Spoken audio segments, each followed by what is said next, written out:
बताइए कि दोनों तरफ से क्या क्या तैयारी है और ये प्रदेश अध्यक्ष वाला क्या मसला है।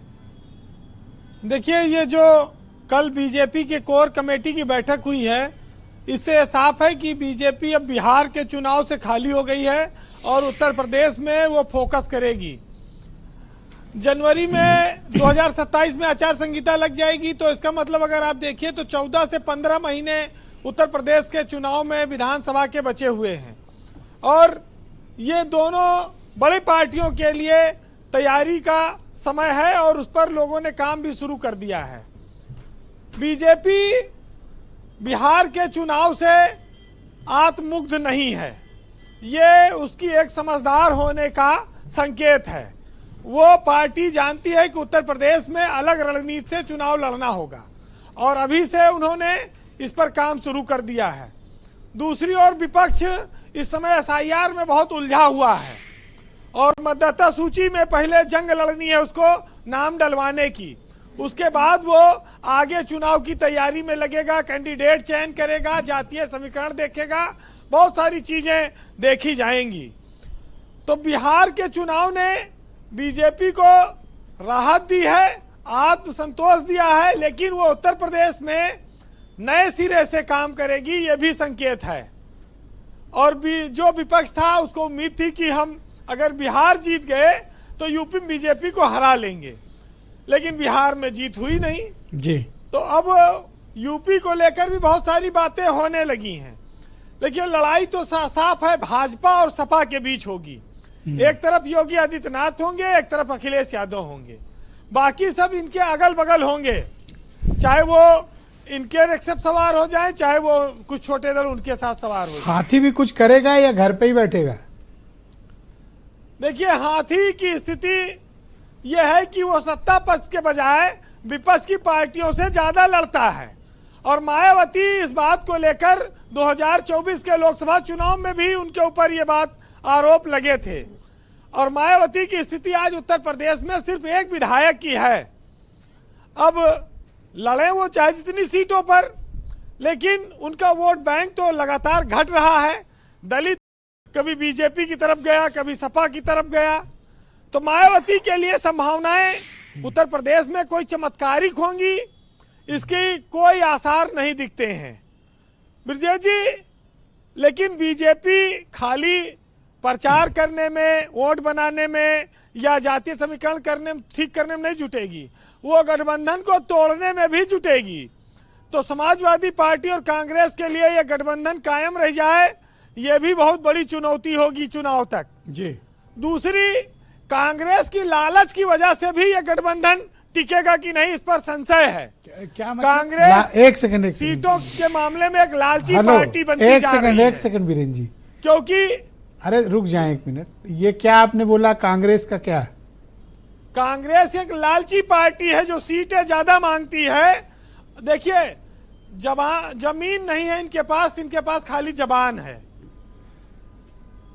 तो ये बहुत साफ है कि जब जमीन नहीं, खाली जबान से काम चला रहे हो और सीट ज्यादा लोगे तो जिसके लोगे शेयरिंग में उसका नुकसान करोगे। गौवा में कहते नहीं कि एक हाथ रसरी 9 हाथ पगहा, तो ये वही वाली पार्टी है। अब मैं कुछ कह नहीं सकता, पांडे जी पहले से नाराज बैठे हुए, आप झगड़ा करा दोगे मेरा उनसे। दोस्त है हमारे। की बात नहीं है, बात यह है कि आप अपनी स्थिति को समझते हैं कि नहीं समझते हैं।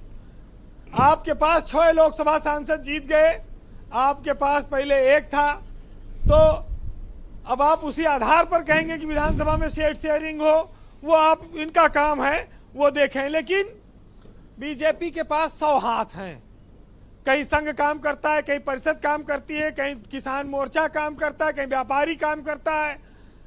भाई, गोजर के 2-4 टांग टूट जाए इसको न फर्क नहीं पड़त, गोजर के 100 टांग है।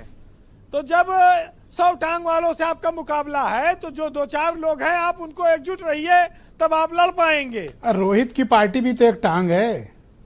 किसकी? रोहित की पार्टी तो इस समय एक नहीं 5 टांग का दावा करती है कि हम तो पूरा पश्चिम अकेले लेके चल रहे हैं। देखिए, इनके पास केंद्र में अच्छा मंत्रालय मिला, लेकिन यूपी में इनके साथ अच्छा मंत्रालय नहीं है। विज्ञान वाला मंत्री है, लेकिन विज्ञान का कोई काम है नहीं। ये जरूर है कि रोहित अग्रवाल आए दिन फोटो डालते हैं विधानसभा में मंत्री के साथ चाय पीते हुए उनके कमरे में। कौन? विज्ञान प्रौद्योगिकी? है विज्ञान प्रौद्योगिकी? विज्ञान प्रौद्योगिकी मंत्री के साथ, अनिल कुमार के साथ बीजेपी के दो नेता बारी बारी चाय पीते हैं विधानसभा के कमरे में। आरएलडी के दो नेता, उसमें एक रोहित अग्रवाल भी हैं, और इसी में ये लोग संतुष्ट हैं कि एक बार हमको याद है कि चौधरी चरण सिंह की मूर्ति लगी विधानसभा में लगी है। ये उनके जन्मदिन पर माल्यार्पण ये लोग नहीं करने, घुसने नहीं पाए थे विधानसभा में, और यही बीजेपी की सरकार थी। अब सरकार बदल गई, वहीं बैठ के चाय पी रहे हैं, सरकार में शामिल हो गए। अरे तो कब तक संघर्ष करें, थोड़ा ठीक भी है भाई। ये तो गन्ना वाली पार्टी थी, लेकिन चलिए जहां रस मिलता है वहां पर लोगों को जाना भी चाहिए। ब्रजेश जी, विपक्ष के पास उत्तर प्रदेश में एक बात संतोषजनक है, और वो ये है कि लोकसभा में उसको ज्यादा सीटें मिली है, ज्यादा जीत मिली है। बीजेपी लोकसभा में कम सीटें पाई है, हारी है। इस आधार पर विपक्ष अपनी तैयारी कर सकता है और जनता के बीच अपनी बात रख सकता है। हालांकि आज पाठक जी का भी जो बयान चला, उसमें उन्होंने कहा कि हम फिर बहुमत की सरकार बनाएंगे। अगर लोकसभा के आंकड़ों से देखिएगा तो उनके इस दावे को सच्चाई नहीं माना जाएगा, लेकिन विधानसभा तक अभी मौका है।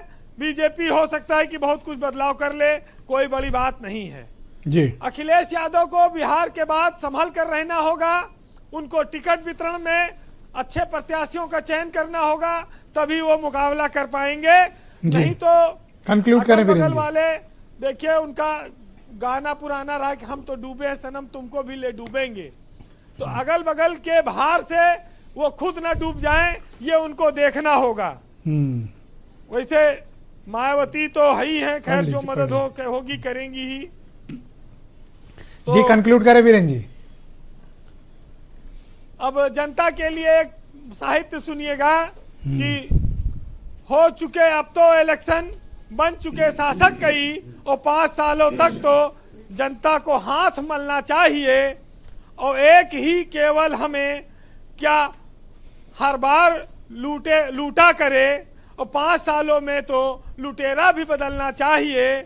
और राष्ट्रवाद, लोकपाल, सेक्युलरिज्म तो अब पुराने हो गए, अब चुनावों में नए नारे उछलने चाहिए। और काठ की हांडी तो यारों बार कितनी चढ़ चुकी, अब नए हथियार से जनता को छलना चाहिए। बहुत शुक्रिया वीरेन जी, बहुत बहुत धन्यवाद ग्राउंड जीरो से अपने फीडबैक, ओपिनियन और पॉलिटिकल ऑब्जर्वेशंस हम तक पहुंचाने के लिए। बहनों भाइयों, इस